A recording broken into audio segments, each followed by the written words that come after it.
I'm Adam Watson. I'm Julian Watson. This is the Dark Center Mafia Power Hour. Today we're going to take a look at Unnatural Selection, the Origin of the Elephantmen, the creator's cut.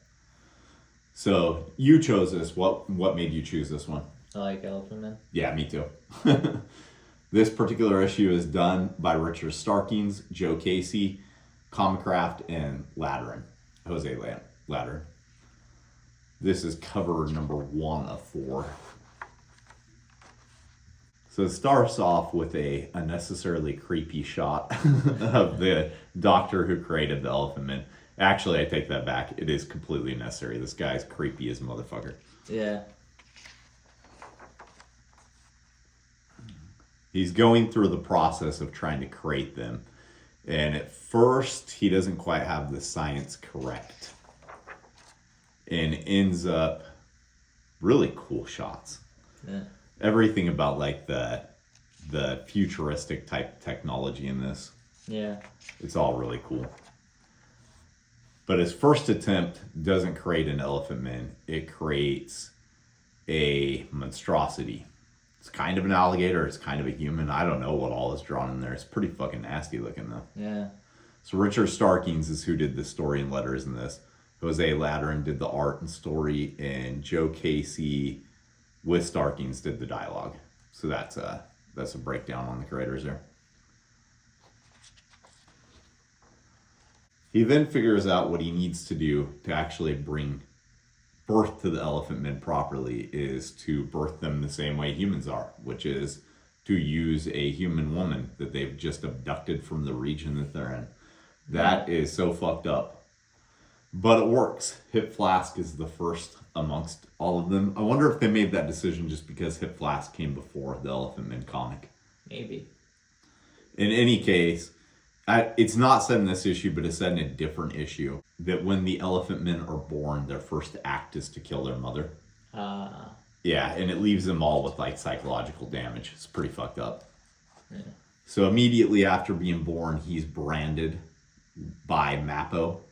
They brand all of the Elephantmen at birth, and you can see he has the Hip Flask name in with his Hippopotamus Flask 7A. So apparently he wasn't the first Hip Flask. No.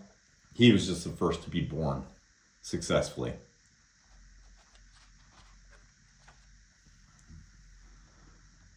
And right after they figure out the process, they just immediately start making hundreds of them. This is a really cool way to show just like this big, I don't know what to call this exactly. It's not a birthing center because they've already been born, right? I guess this is their nursery, right? Yeah, messed up nursery center. Very messed up. So this double page spread is done really well. There's nothing that you lose in the middle that's actually crucial. All the lettering is done properly to the sides of it. Yeah. It's around this time that there starts being a voiceover track that goes through the whole comic.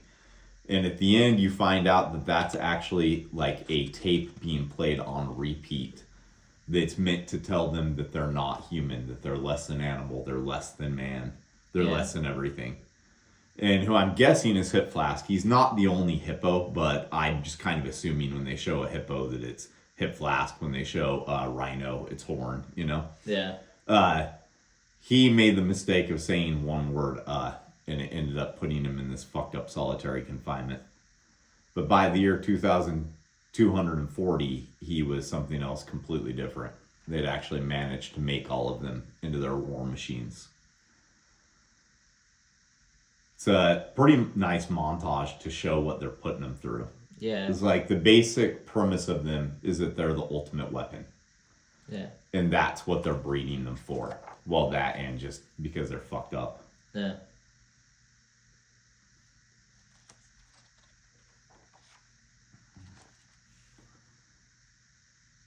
Yeah, and even when they go into battle, they have the voice of Neekin, the doctor who created them, telling them how subhuman they are the entire time. Yeah. It's really fucked up.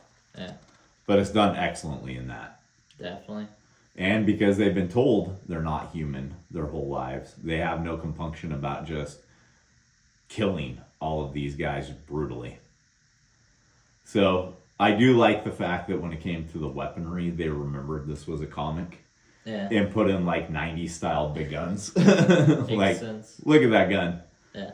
Makes sense that only an elephant would be able to actually hold that. Yeah. But that is a cable looking gun right there. Yeah. So yeah, I figure this is Horn who's standing over all the dead men because, why else? Yeah. Or who else would it be, right? Yeah, and then the one complaint I have is it doesn't actually say if this is after this or not. It's been pretty good about putting years on it until now, but I don't. Yeah, there isn't one. It just kind of it cuts to a time period after this, after they've already been used as weapons of war, which the story goes back to quite frequently. Yeah. And shows basically their liberation. So as they dig them up, they find hundreds of dead women, skeletal remains of half human, half animal hybrids. Yeah. It's pretty fucked up and effective, Definitely. And then the UN or whoever this is supposed to be is arresting Nikon. I'm not sure how you say his name. And I don't remember what her name is, but she shows up and tells them that they're safe. All elephant men consider her to be their mother. In later issues, you find that out. And it's basically because they think of her as like the person who saved them all. Yeah. Yeah. So I think what this is the way that I've read these before has actually been in the thick trades and hardcovers. So I think what this is that they took segments from other Elephant Men comics and like cut them up into one thing. I could be wrong, but I think that's what it is. Okay. Yeah, so would you read more based off this? Yeah. Yeah, me too. You got anything else? Nope. All right, let's go make some comics. We didn't create the comics that were featured in today's episode, but we did create these.